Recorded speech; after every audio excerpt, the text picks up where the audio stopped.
बात करते हैं अब नामजद एमएलएज के हवाले से, क्योंकि आपको याद होगा कि रिऑर्गेनाइजेशन एक्ट 5 अक्टूबर सन 2019 को जब पास हुआ, इंप्लीमेंट हुआ, तो उसी वक्त वजीर दाखिला साहब ने कहा था कि कुछ लोगों की नॉमिनेशन होगी और तकरीबन 5 एमएलए नॉमिनेट किए जाएंगे, जिनमें कश्मीरी पंडित, वेस्ट पाकिस्तानी रिफ्यूजीज और खवातीन का भी होगा। और खबर अब यह है कि 5 एमएलए की नॉमिनेशन का मामला एक बार फिर सुर्खियों में बन रहा है और लेफ्टिनेंट गवर्नर 5 एमएलए की नॉमिनेशन के सिलसिले में तेजी के साथ आगे बढ़ रहा है और माना जा रहा है कि 4 राज्यसभा की सीटों के इंतखाब से कबल जम्मू कश्मीर के अंदर 5 एमएलए की नॉमिनेशन होगी। राज्यसभा की 4 निशस्तें खाली हैं जम्मू कश्मीर की, यहां पर इलेक्शन हो और राज्यसभा के इंतखाबात मुकम्मल हो, जम्मू कश्मीर की रिप्रेजेंटेशन राज्यसभा में हो, उससे कबल ही 5 एमएलए को नॉमिनेट किया जाएगा और लेफ्टिनेंट गवर्नर की तरफ से इस ज़िम्मन में तमाम तैयारियां मुकम्मल की जा रही है।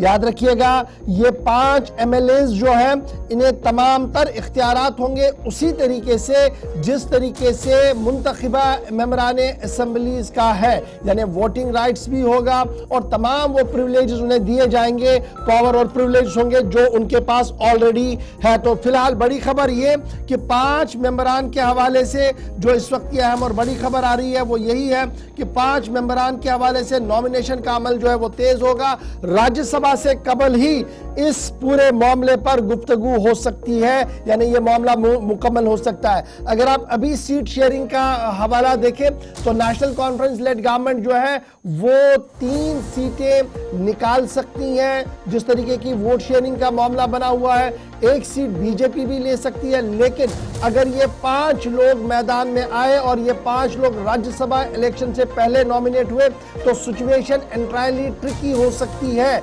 4 में से 2 सीटों पर बीजेपी भी दावा कर सकती है और इस तरीके से एक नया उबाल सियासत के अंदर आ सकता है। और रिऑर्गेनाइजेशन एक्ट के तहत जो नॉमिनेशन का अमल है उसमें कश्मीरी माइग्रेंट्स जो है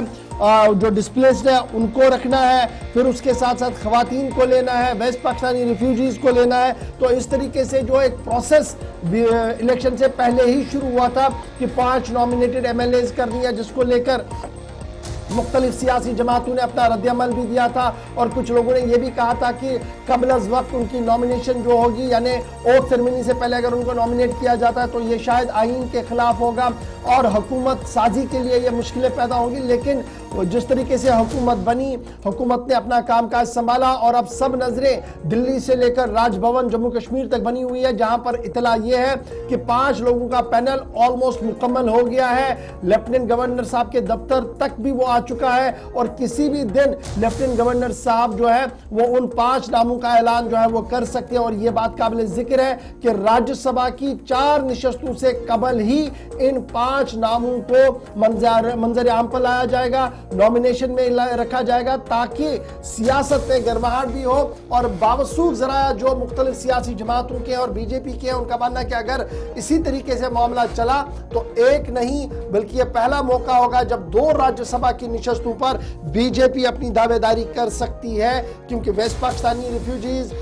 कश्मीरी पंडित और खवातीन जो पहले भी 2 हुआ करती थी अब की बार भी 2 होंगी। तो इस तरीके से ये नॉमिनेशन जो है वो आगे बढ़ेगा। फिलहाल इत्तला ये है कि 5 की नॉमिनेशन का सिलसिला तेज हो गया है। राज्यसभा के चुनाव से पहले ही 5 मेंबरान जो है असेंबली के अंदर हो सकते हैं। अब देखना होगा कि ऊंट किस करवट इस पूरे मामले में बैठ सकता है।